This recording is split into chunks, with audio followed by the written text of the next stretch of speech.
আপনি কি জানেন বাড়িতে ঠিক কত টাকা ক্যাশ রাখা যায়? এখন থেকেই খুব সাবধান। 84% ফাইন হতে পারে আপনার। ঘরে রাখা টাকাই ডেকে আনতে পারে বিপদ।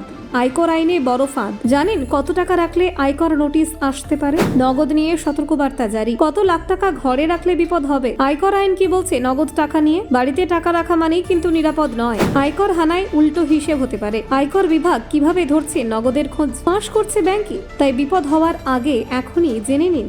আজকের দিনে ডিজিটাল লেনদেন যতই বাড়ুক, বড় অঙ্কের টাকার ক্ষেত্রে এখন অনেক মানুষ নগদের ওপর ভরসা করেন।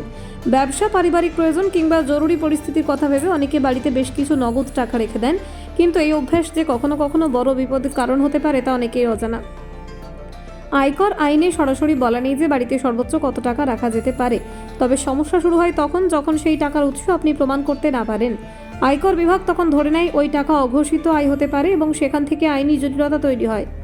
ইনভেস্টমেন্ট ব্যাংকার ও চার্টার্ড অ্যাকাউন্টেন্ট সার্থক আহুজার মতে, যদি আয়কর দপ্তর কোনো তল্লাশিতে আপনার বাড়ি থেকে নগদ টাকা উদ্ধার করে এবং তার বিশ্বাসযোগ্য উৎস দেখাতে না পারেন, তাহলে বড় অঙ্কের কর ও জরিমানা চাপানো হতে পারে।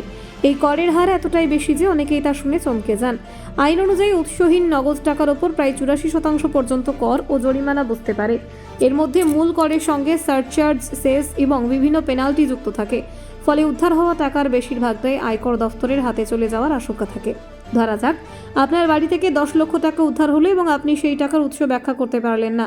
সেক্ষেত্রে আয়কর বিভাগ প্রায় 8.4 লক্ষ টাকা পর্যন্ত কর ও জরিমানা আদায় করতে পারে। অর্থাৎ হাতে থাকছে মাত্র সামান্য অংশ, আর বাকি সবটাই চলে যাবে জরিমানার খাতে। অনেকের মনে প্রশ্ন জাগে, আয়কর বিভাগ কিভাবে বুঝবে কার বাড়িতে কত টাকা নগদ রাখা আছে? বাস্তবে আয়কর আধিকারিকরা কোনো অন্তর্জামী নন, তবে ব্যাংক এবং ডিজিটাল পেমেন্ট সিস্টেম থেকে নিয়মিত তথ্য আয়কর বিভাগে পৌঁছে যায়। যদি কেউ এক অর্থবর্ষে নিজের সেভিংস অ্যাকাউন্ট থেকে 10 লক্ষ টাকার বেশি নগদ তোলেন, তাহলে ব্যাংক সেই তথ্য আয়কর বিভাগকে জানিয়ে দেয়। একইভাবে 20 লক্ষ টাকার বেশি টাকা তোলা হলে নির্দিষ্ট নিয়ম অনুযায়ী টিডিএস কেটে নেওয়া হয়, যা সরাসরি নজরে চলে আসে। এছাড়াও কোনো লেনদেন যদি সন্দেহজনক বলে মনে হয়, তাহলে আয়কর বিভাগ তদন্ত শুরু করতে পারে, প্রয়োজনে তল্লাশি বা হানা দিতে পারে।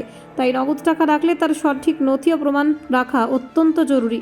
সম্পত্তি কেনাবেচার ক্ষেত্রে নগদ লেনদেন বড় ঝুঁকির কারণ হতে পারে। কোনো প্রপার্টি বিক্রি বা স্থানান্তরের সময় 20,000 টাকার বেশি নগদ লেনদেন হলে আইন অনুযায়ী 100% জরিমানার বিধান রয়েছে। অর্থাৎ যত টাকা নগদে লেনদেন করবেন তত টাকাই জরিমানা দিতে হতে পারে।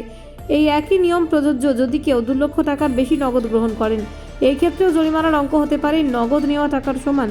ফলে একবার ভুল সিদ্ধান্ত নিলে আর্থিক ক্ষতি হতে পারে ভয়াবহ। অনেক মানুষ বিপদের সময় বন্ধু বা আত্মীয়র কাছ থেকে নগদ টাকা ধার নেন, কিন্তু সেই ধার করা টাকার অঙ্ক যদি বেশি হয় এবং নিয়ম মেনে না নেওয়া হয়, তাহলে আয়কর বিভাগ এখানেও 100% জরিমানা চাপাতে পারে। এই সব নিয়মের মূল উদ্দেশ্য হলো কালো টাকা এবং বেআইনি লেনদেন রুখে দেওয়া। সরকার চায় সব আর্থিক লেনদেন স্বচ্ছ হোক এবং ব্যাংকিং ব্যবস্থার মাধ্যমে হোক। তাই নগদের ব্যবহার যত কম হবে ততই ঝুঁকি কমবে। বাড়িতে নগদ টাকা রাখা আইনগত অপরাধ না হলেও তার উৎসের প্রমাণ না থাকলে বড় বিপদে পড়তে পারেন। Bureau report, Bangla digital TV.